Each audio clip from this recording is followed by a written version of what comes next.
should be asking for certainty. Certainty artinya kepastian. Jadi dia nanya kepastian, ya. Nah, sebetulnya pada dasarnya asking for certainty bisa kita simpulkan kalau ada kata certain, sure gitu ya. Nah, rata seperti itu. Coba kita artikan bersama-sama tanpa saya tulis, nanti kalian nulis sendiri ya, tapi kita cepat aja. Kalian nulis artinya nanti. Are you sure? Apakah kamu yakin? Are you absolutely sure? Benar-benar yakin? Do you think so? Apakah beneran kayak gitu atau apa kamu pikir kayak gitu? Gitu ya. Really? Benar-benar, benarkah? Gitu ya. Are you certain? Certain sama sure sama. Apakah kamu yakin? Are you really certain about? Sama ya. How do you sure? Gimana kalau bisa yakin? Is that so? Apakah benar seperti itu? Is that so? Beneran kayak gitu? Is it confirmed? Apakah sudah terkonfirmasi? Artinya kebenaran ya. Jadi sama aja kayak dia nanya apakah beneran, gitu ya. Oke. Setelah ada yang nanya, pasti ada yang memberi kepastian. Ada yang menanyakan kepastian, ada yang memberi kepastian. Freya ketawa-tawa. Kamu nanya apa memberi kepastian, Freya? Pelajaran. Lanjut. I'm quite sure. Saya cukup yakin atau benar-benar yakin. I have no doubt about. Doubt about. Doubt artinya ragu. Berarti I have no doubt. Gak ada keraguan ya tentang itu. I'm positive. Iya udah benar kok, gitu ya. I'm positive itu bukan saya positif, artinya saya yakin benar. Atau it's possible. Ya memungkinkan seperti itu, gitu ya. I'm convinced. Sama kayak sure artinya. Saya yakin. I'm definitely sure.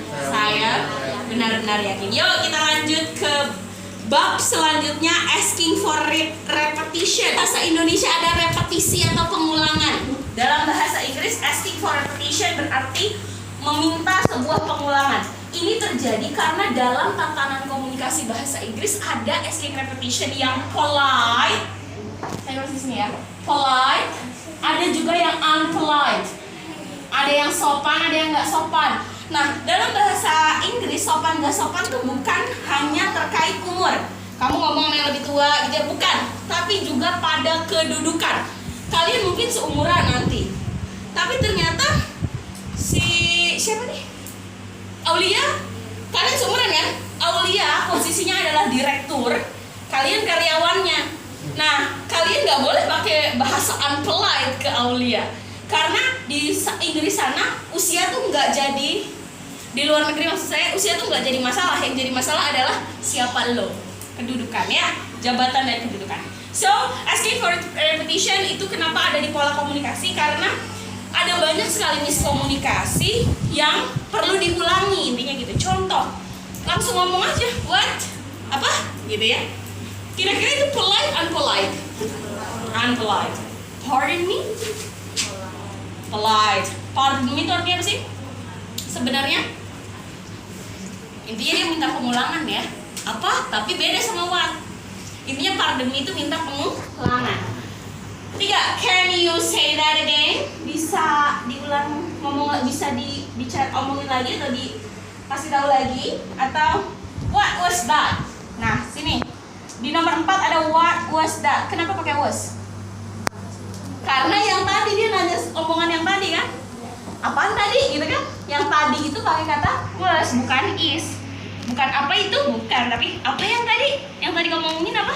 What was that? Lanjut. Langsung, speak louder please. Lebih kencang dong. Ngomong lebih kencang dong gitu ya. Would you mind to repeat? Ini sopan banget ya menurut saya. Would you mind to repeat? Maukah kamu ulang kembali? Atau sorry, but I'm not sure that I'm following you. Maaf, kayaknya saya nggak yakin kalau saya tadi ngikutin omongan kamu. Jadi dia nggak bilang what, dia nggak bilang pardon, dia nggak bilang repeat, nggak bilang. Tapi dia bilangnya sorry, but I'm not sure that I'm following. Saya nggak yakin bahwa saya mengikuti pembicaraan Anda. Gitu artinya, sopan juga. Do you think you could repeat the part about? Apakah kamu pikir, jadi dia minta pertimbangan, bisa diulang lagi nggak yang tadi? Tapi minta pertimbangan karena do you think? Kak, sorry. Terus lanjut, I beg your pardon. Dalam kamus kalau diartiin harfiah, kalau katanya doang diartiin beg itu artinya mohon atau ampun, nan. Tapi kalau dalam expressing kayak gini, I beg your pardon, intinya saya mohon pengulangan, berarti sopan juga ya. Lanjut, I don't quite follow or understand. Saya kayaknya tidak cukup mengikuti dan tidak cukup paham deh, gitu ya. I wonder if you could say that in a different way.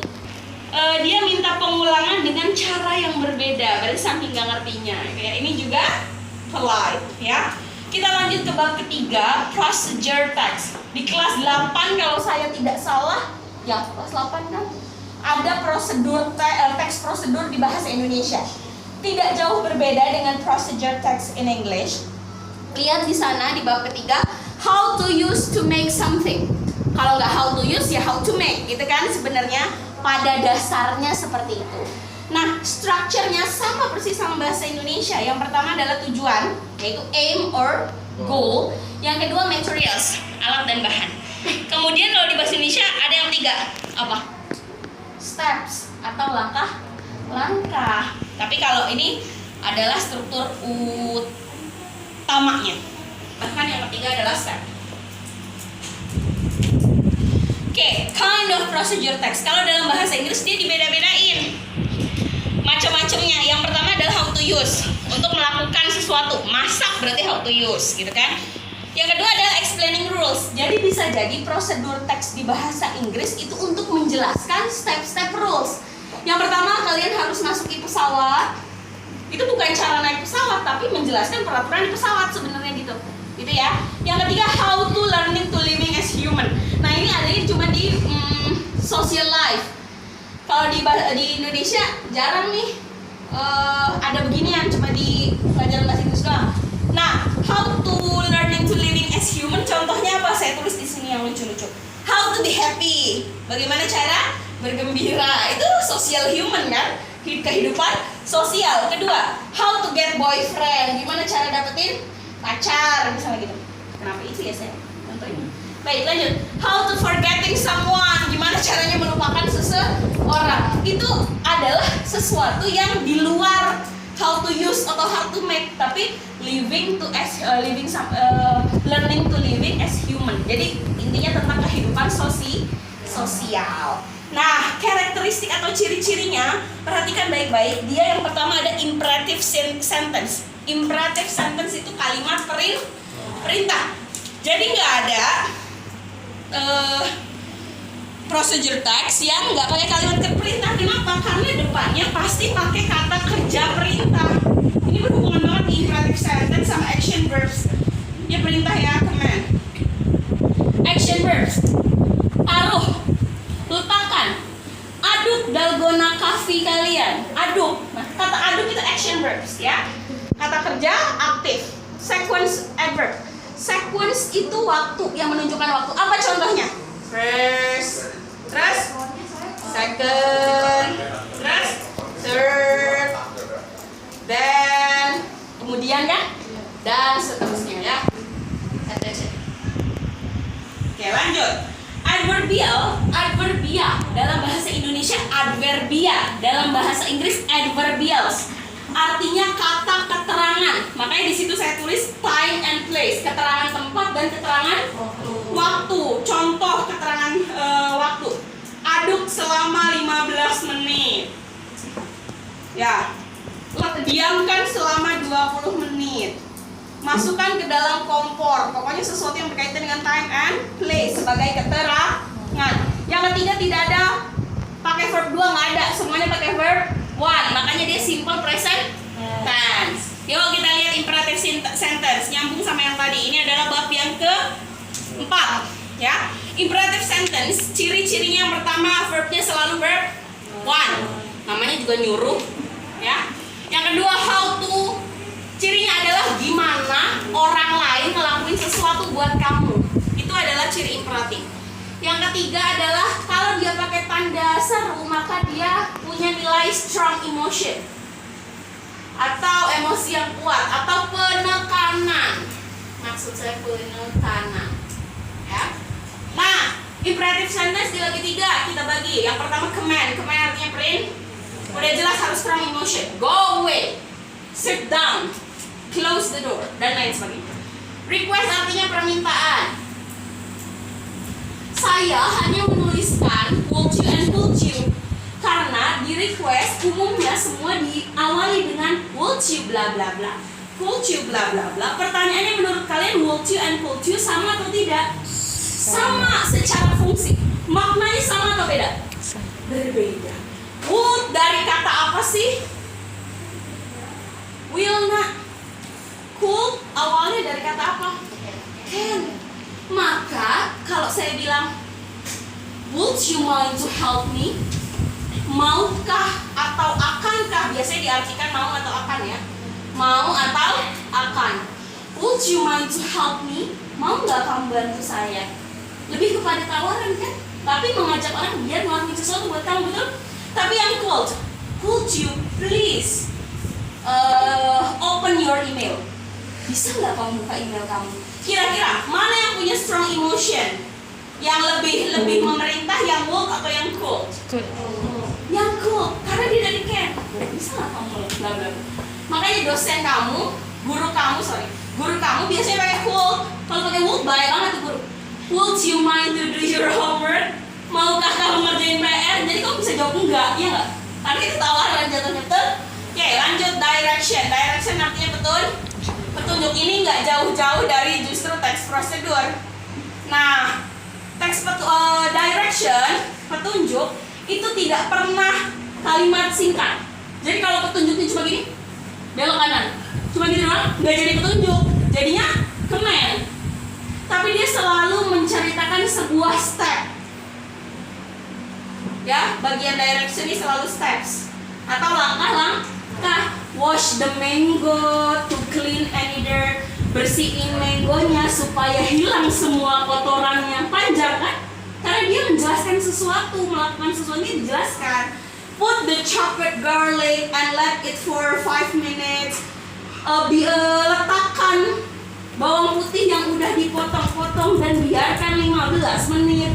Panjang, kan? Karena sebuah langkah melakukan sesuatu. Oke? Lanjut, yang terakhir. Ini adalah teks yang mirip dengan descriptive text. Namanya report text. Yuk baca bareng-bareng. Report text adalah a text which presents information about something generally as it is as a result of systematic observation and analysis. Report text itu sifatnya general. Descriptive text spesifik. Jadi yang umum-umum justru di report text. Report text apa sih? Teks laporan, kan? Kamu melaporkan atau menyajikan teks tentang komodo. Tapi secara umum yang kamu ketahui tentang komodo. Nggak perlu spesifik. Nama, kalau kamu udah masuk ke gini, nama komodo peliharaanku Jaka misalnya gitu. Itu sudah masuk spesifik. Jadi ini adalah pengetahuan secara umum. Secara structure, yang pertama harus ada general classification atau klasifikasi secara umum. Ini intinya pengetahuan umum. Misalnya, komodo adalah hewan apa? Termasuknya reptil, ya? Reptilia. Itu adalah general classification. Nah, tentang hal-hal yang berkaitan dengan komodo secara detail ada di description. Berarti general classification selalu ada di paragraf pertama, gitu ya. Oke, karakteristik atau ciri-ciri. Ciri-ciri yang pertama generally, umum, harus secara umum. 2, pakai simple present. Berarti pakainya verb 1. Yang ketiga conditional logical connection. Apaan tuh? Intinya dia menghubung-hubungkan dengan kata cirinya ada when, ada so. When bla bla bla. Ketika komodo lagi melahirkan, bertelur, maka jantannya akan menjauhinya. Misalnya gitu. Ada kata when atau ada kata so. Sampai sini paham? Oke.